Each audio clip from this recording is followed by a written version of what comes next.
तो hello guys, welcome back to another video. आज की इस वाली वीडियो में मैं शिवम में आपका स्वागत करता हूँ। तो आज हम पढ़ने जा रहे हैं त्रिकोणमिति के बारे में। तो चलिए शुरू करते हैं। देखिए, त्रिकोणमिति के बारे में जान लेते हैं पहले हम कि आखिर त्रिकोणमिति है क्या।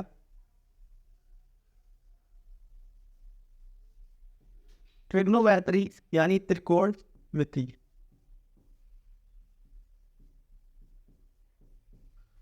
अब देखो, त्रिकोणमिति मतलब तीन त्रिकोण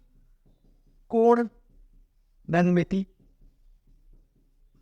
त्रि मतलब होता है तीन, कोण मतलब एंगल, और मिति मतलब होता है क्षेत्र। यानी तीन कोणों से घिरा वह क्षेत्र जिसके बारे में हम अध्ययन करते हैं क्या कहलाता है? त्रिकोणमिति कहलाता है। अब त्रिकोणमिति देखो, तीन कोणों से घिरा वह क्षेत्र कौन सा होता है? देखो, तीन कोणों से बना, एक ये हो गया, एक ये हो गया, एक ये हो गया।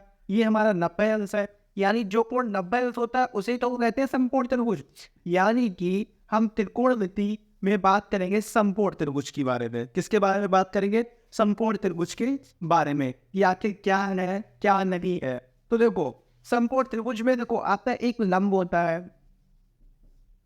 हियर, एक होता है आधार और एक होता है कर्ण। Perpendicular, base and hypotenuse. ठीक है, इनके बारे में हम अध्ययन करेंगे। अब देखो, जो हमारी त्रिकोणमिति है, त्रिकोणमिति में आपके 6 त्रिकोणमिति अनुपात होते हैं। There are total 6 ratio. देखो कौन कौन से ट्रिग्नोमेट्रिक रेशियो कौन कौन से? एक होता है साइन, एक होता है आपका कॉस, होता है टेन, एक होता है कॉट, एक होता है सेक और एक होता है हमारा कॉसेक। इनके फॉर्मूलाज आपके, इनके अनुपात है, उनके बारे में हम अध्ययन करेंगे त्रिकोणमिति में। तो देखिए, मिटाते हैं इनको और आपको उन चीजों के बारे में बताते हैं कि हमने बताया 6 त्रिकोणमिति अनुपात, 6 त्रिकोणमितीय 6 त्रिकोणमितीय अनुपात। कौन कौन से?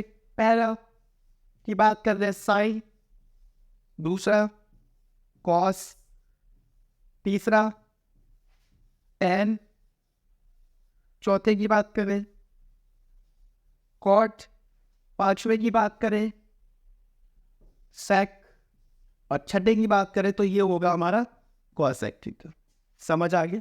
अब इनके अनुपात का मतलब समझ लो आप। देखो, भुजाओं में भी अनुपात होता है। जैसे मान लो ये हमारा एक समकोण त्रिभुज है। क्या है? समकोण त्रिभुज। समकोण त्रिभुज में हमने आपको अभी बताया, कर्ण होता है, लंब होता है, आधार होता है और कर्ण होता है। ठीक है, अब इनसे ही रिलेटेड चीजें हैं। तो साइन थीटा बराबर अनुपात होता है। इनमें देखो लंब और कर्ण में अनुपात होता है। क्या होता है? लंब बटे कर्ण में अनुपात। ये देखो रेशियो है ना, तो यानी ऐसे लिख सके तो इंग्लिश में ऐसे एल बटे के भी लिख सकते हैं। समझ आएगा? कॉस थीटा, कॉस थीटा जो होता है वो आधार और कर्ण में अनुपात होता है। तो वो होता है आधार बटे कर्ण। क्या होता है हमारा? आधार बटे कर्ण। या तो इसे ए लिख लीजिए, आप इसे लिख लीजिए। समझ आया? टेन थीटा जो होता है वो आपकी भुजा लंब और आधार में होता है। तो ये क्या हो जाएगा? लंब बटे आधार। क्या हो जाएगा हमारा? लंब बटे आधार, यानी एल अपॉन ए। इतनी बात समझ आई? अब यहां से देखिए, आप लिखना चाहें तो, और याद नहीं है तो कोई दिक्कत नहीं है। देखो, कॉट जो होता है हमारा वो टेन का अपोजिट होता है। या ऐसे समझ सकते हैं, टेन की जो वैल्यू है वो पलट के लिख दो, हमारी कॉट की हो जाएगी। तो यहाँ पर कॉट थीटा बराबर होगा हमारा आधार बटे लंब। क्या होता है? आधार बटे लंब, यानी ए बटे एल। सेक थीटा जो होता है वो हमारा कॉस का अपोजिट होता है। तो कॉस क्या है? हमारा आधार बटे कर्ण है। तो ये हो जाएगा हमारा कर्ण बटे आधार। क्या हो जाएगा? कर्ण बटे आधार, यानी के अपॉन ए। वैसे जो कॉसेक थीटा होता है उस साइन का अपोजिट होता है। यानी यहां पर ये हो जाएगा कर्ण बटे आधार। क्या हो जाएगा हमारा? कर्ण बटे आधार। ये तो आपको फॉर्मूला याद करने पड़ेंगे त्रिकोणमितीय अनुपात, क्योंकि जो आने वाली एक्सरसाइजेज है उनमें आपका इनका यूज होगा। ठीक है, अब देखते हैं चीजें क्या है। अगर आप बाई चांस भूल जाओ तो उसके लिए एक शॉर्ट ट्रिक है, आप याद रखिएगा। फॉर्मूला है एच ए एल बटे के यहाँ पे छोड़िए, यहाँ लिख देते हैं LAL बटे KKA, यानी लाल बटे तक का। अब देखिए क्षेत्र कोणमितीय अनुपात है, यहाँ से स्टार्ट करिए, साइन कॉस, फिर आता है हमारा टेन, अपोजिट कॉट, सेक, कॉसेक। यहाँ तो देखो आपको 3-4 चीजें पता हो जाएंगी। देखो यहाँ पता लगता है साइन कॉसेक का उल्टा, कॉसेक साइन का, कॉस टेन सेक का, टेन कॉट का, यानी कॉट टेन का। ठीक है, अब जब भी मान की बात करेंगे तो यहाँ जब साइन की बात करें तो साइन ऊपर है तो ऊपर से नीचे की तरफ लेंगे, कॉस ऊपर है तो आधार बटे कॉट, यानी ऊपर से नीचे की तरफ, टेन ऊपर है तो लंब बटे आधा नीचे की तरफ। अब जब बात करेंगे, कोई कहेगा कि सेक थीटा का मान बताइए, तो सेक नीचे है ना, तो वो नीचे की तरफ ऊपर की तरफ दिखाएगा नहीं, कॉट बटे आधा। तो वैसे ही आपको यहाँ पे लिखा गया है कॉट बटे आधा। ये आपकी शॉर्ट ट्रिक थी। तो ये आपके हो गए। अब आपके 3 मुख्य सरल समीकरण हैं वो और हम बता दे रहे हैं।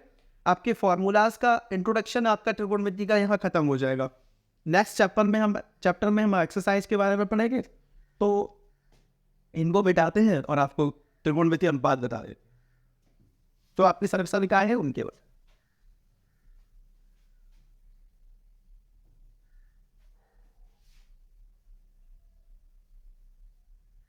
चंदी वीडियो नहीं, कोई दिक्कत नहीं है,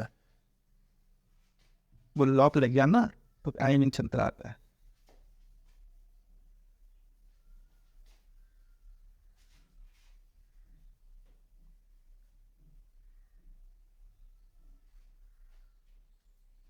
देखिए, तो हम बात करते हैं त्रिकोणमिति की मुख्य 3 सरल समीकरणों के बारे में। त्रिकोणमिति की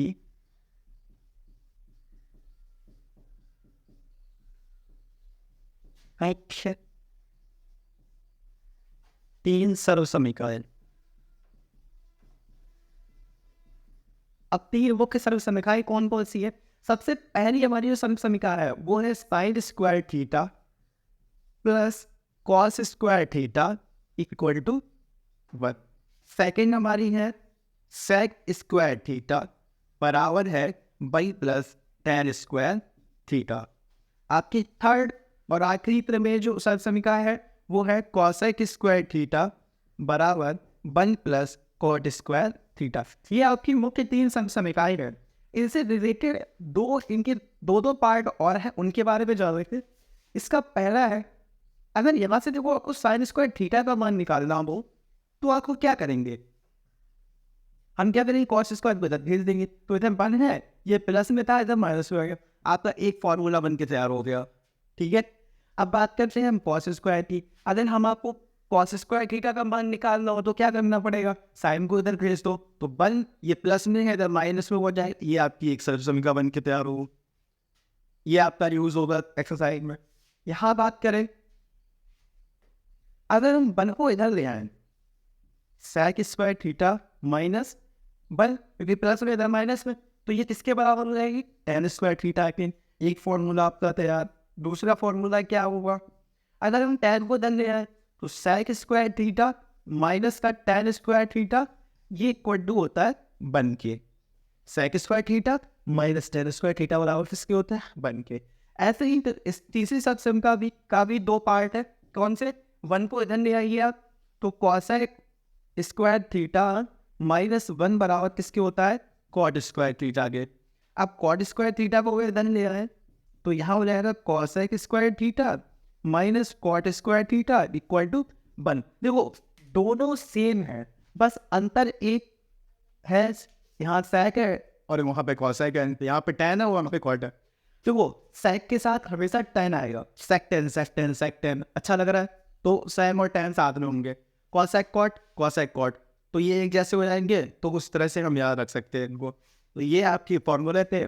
आज की इस वाली वीडियो में इतना ही, मिलते हैं अगली वीडियो में नए क्वेश्चंस के साथ में। तब तक के लिए पढ़ते रहिए और अच्छे से तैयारी करिए। Thanks for watching.